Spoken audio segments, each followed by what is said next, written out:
I met you last December, well I think it was. Your arm around my shoulder with no care at all. You stayed cool, calm, collected, just playing dumb. Who'd have thought?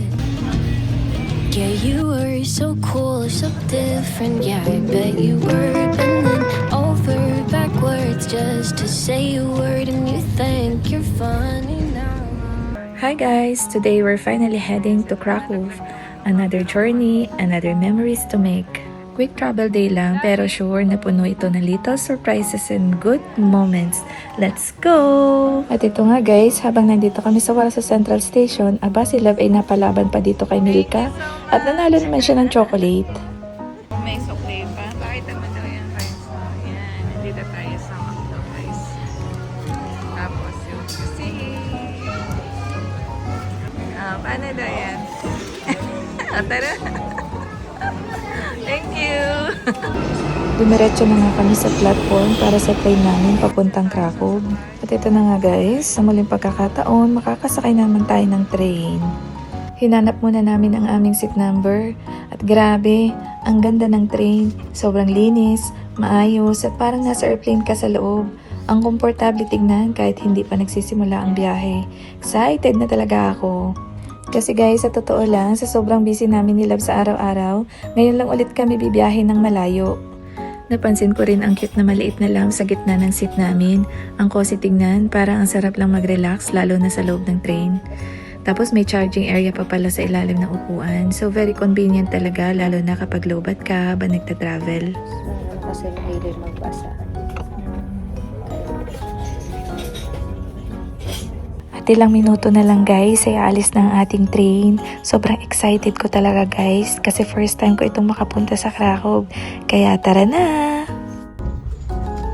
Bye-bye Warsaw! Habang nasa biyahe kami sa train, nagdala kami ng food para makain habang ini-enjoy ang view sa labas. Medyo mahaba rin kasi ang travel, around 2.5 hours, kaya chill lang kami, kain, tingin sa bintana at kwentuhan lang habang bumabiyahe. Sobrang nakaka-relax ang ganitong travel kasi makikita mo ang magagandang view sa bawat madadaanan. At meron din nga pala itong food bar guys sa loob ng train at syempre hindi ko palalampasin ang paborito kong kape. Perfect din siya habang nagre-relax ka lang at nakatingin sa view habang nasa biyahe. Coffee delivery po para sa mga senior citizen. Enjoy your coffee!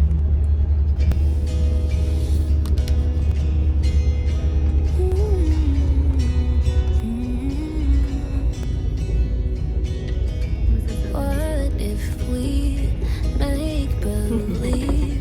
Hide away amongst the trees, making potions out of leaves. Hide and seek in closets empty. If you're the first person to find me, just don't tell them what you've seen.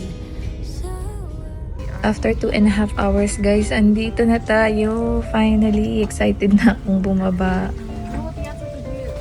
Sa totoo lang, parang nakaka-excite agad yung energy ng city. And we're finally here to start our Krakow adventure. At ang masasabi ko guys, sobrang worth it ng biyahe. Worth it na worth it yung pagkaupo ko ng 2 oras at kalahati. At pagbaba pa lang namin, nakita ko agad itong I Love Krakow. At guys, ang ganda ng train station nila dito. And everything feels so busy but still Nandito na organized. tayo. Alam niyo yung pinakamaganda dito kasi pagbaba nyo dun sa bullet train, nandito na talaga kayo as in pag-akyat. Old town na. Yeah, I know, but I'm trying to figure Yun, pag-akyat nyo dun sa taas. I think it's this one. Old town na siya. Lumipat kami guys ng Ibis Hotel kasi walang bakante doon. Ano, love? Yeah. So, dito tayo napunta. Yan sa love. Pagod na daw siya. Yeah. Pagod na siya sa bag namin. So, ayan. Doon tayo, Ibis. Ayan, finally guys. Alam nyo ba? 5 hotel yung pinuntahan namin. Bago kami nakapag-check-in. Puro fully book na lang. Kaya pagod na pagod. Lakad ng marami. Saan ba? 5:02, 5:10. Kasi Welcome home! Napagod. Aha. So, ayan. Mayroong bed. Ayan, may bintana naman doon. Ayan. Yan ang main door. And ito yung kanyang bathroom. Taran! Malinis naman siya. And then, may shower. Ito yung importante sa amin nila. Okay, we're good.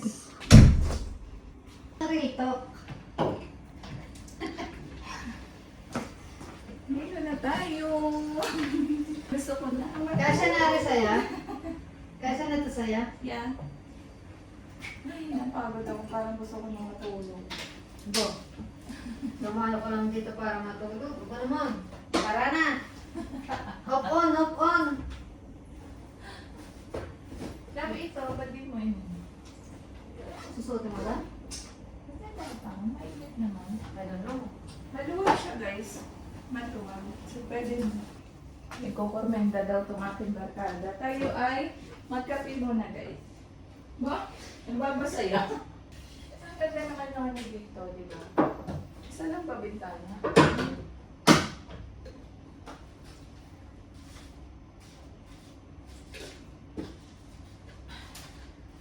Alam niyo ba, guys?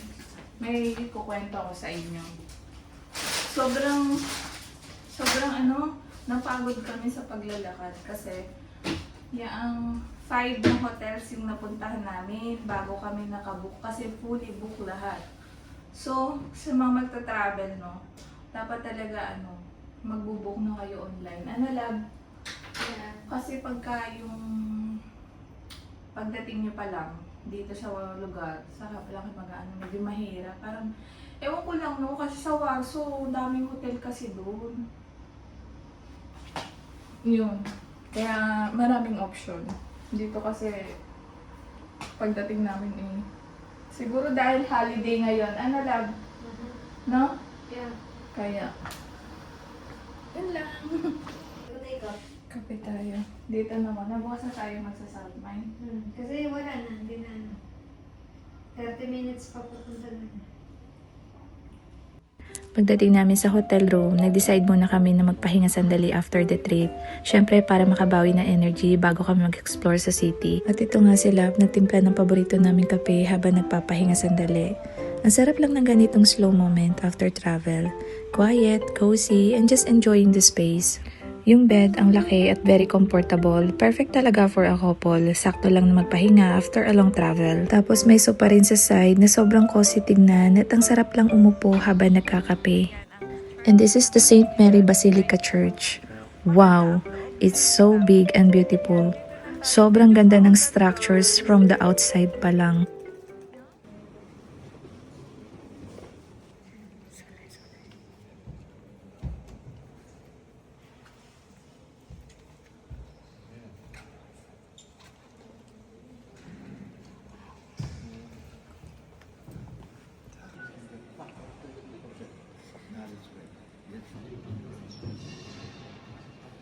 Ito guys yung ating pinuntahan na church. Ayan, ito yan.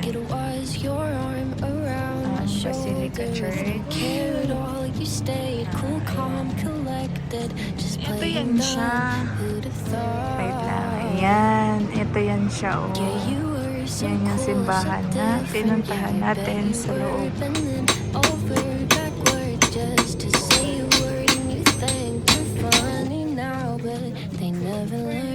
What it cost, and I've been searching, waiting for the right time. You left early, something about your Wala ba tayo?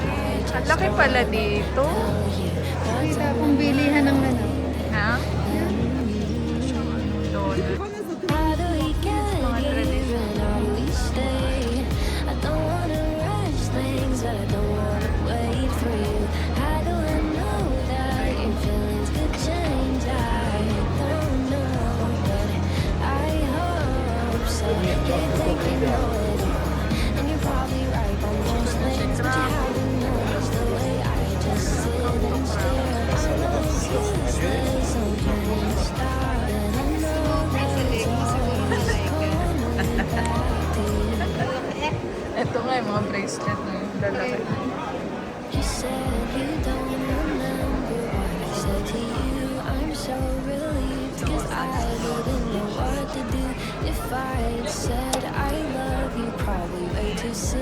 like way too soon.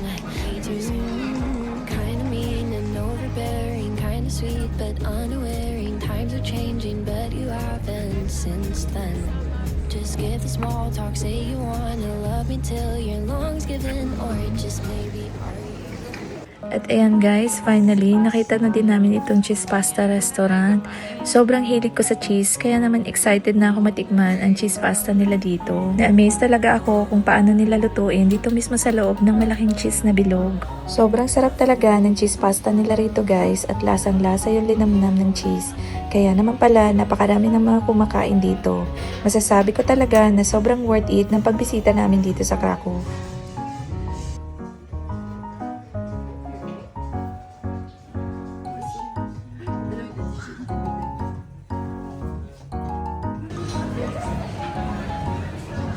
Pili pa natin itong ice cream nila. Ayan, ang ice cream. Ay, nadaan na naman yung...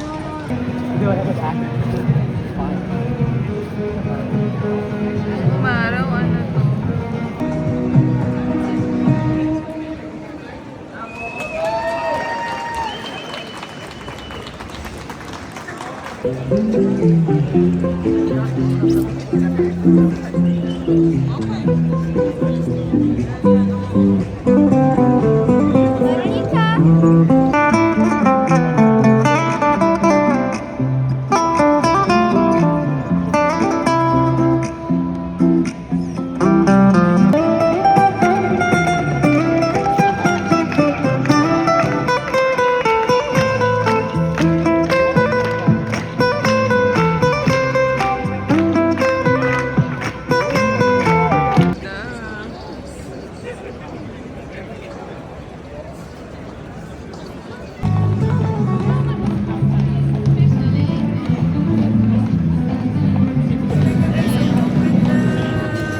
Ang lamig.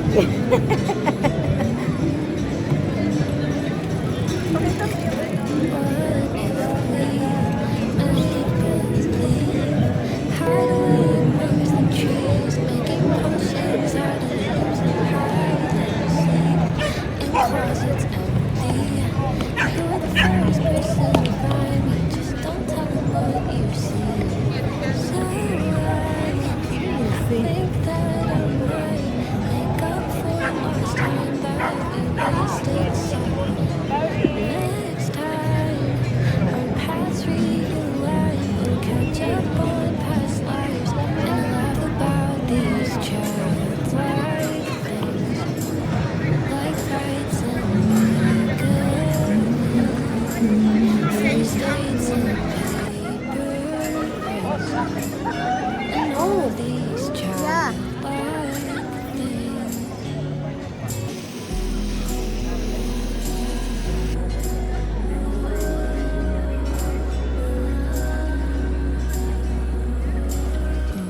What if we were meant to be this whole time? Just miss the signs, imagining a world where we At dito muna nagtatapos ang aming Part 1 Krakow Adventure. At sana ay nag-enjoy kayo sa paglalakbay na ito kasama namin. Maraming salamat sa panonood. See you on my next vlog. Bye!